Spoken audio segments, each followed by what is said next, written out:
Hey, welcome back.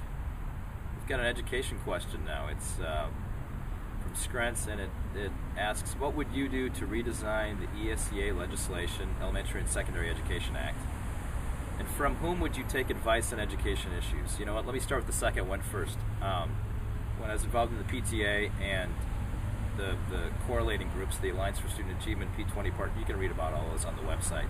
The relationship that I focused on the most in thinking about education policy, how our schools work, how we're trying to support them, is really how the parent and the teacher are working together to focus on student achievement. And all the components of that, parents, do we have an education system that's actually informing them and helping them with their child, helping them spend time with their child, understanding what's happening, brings the parent into the school, helps develop that relationship. Teachers, I want to make sure that I'm listening to teachers and understanding what's happening in the classroom. So many of the challenges that they're criticized for, the challenges that a teacher faces in the classroom have nothing to do with what's in the classroom. That's something that we really need to think about. Administrators, we've spent a lot of time with principals, school boards, understanding the challenges that they're facing, not only from the public, but with funding and just how schools are structured right now. The business community, when the groups that I've been on, listening to the business community and understanding the challenges that they're faced with, and how people are coming into the workforce and are they prepared.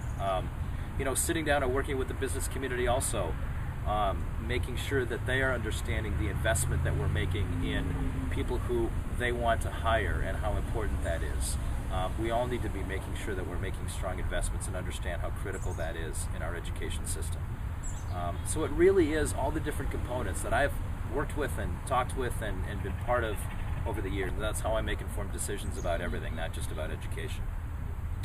Briefly about ESEA, the Elementary and Secondary Education Act, there's a couple things specifically that we need to do. One is to get rid of the snapshot in time that just tears down public schools, it tears down teachers, it tears down that relationship between teachers and parents, it gets parents criticizing our schools, our communities criticizing our schools. We've got to get over that. We've got to have structures that look at how children are progressing over time, that uses multiple measures, that uses end-of-course testing, that looks at what's happening outside the classroom also. The places that kids live, nutrition, are they healthy?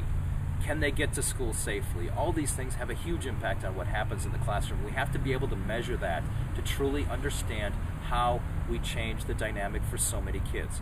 Once we're looking at progress over time for children, not just a snapshot, we can answer that question why certain children are advancing at a certain level, at a higher trajectory, why certain children aren't, why certain schools and classrooms are more successful than others. When we can answer that question why, then we can really figure out how to fix the problem. Then we can solve the problem. Then we know how to allocate resources better than we do right now. That's the fundamental thing that has got to get changed in ESEA. That's the problem with No Child Left Behind. It doesn't do any of that. That's the first thing that has to get changed. That's the most critical component. That's something I'm going to fight for. When I get to Congress, I don't think it's going to get done right now, and I'm going to be an extremely strong voice making sure that that happens, making sure we're helping our kids learn, we're helping teachers teach, we're helping parents get involved, we're helping school boards do a better job with their schools and the school districts. There's a lot more that I'm going to talk about, so stay tuned. Come to the next segments, because there's a whole lot more we need to figure out with this also. So thanks for coming back and spending the time, and we'll talk to you again.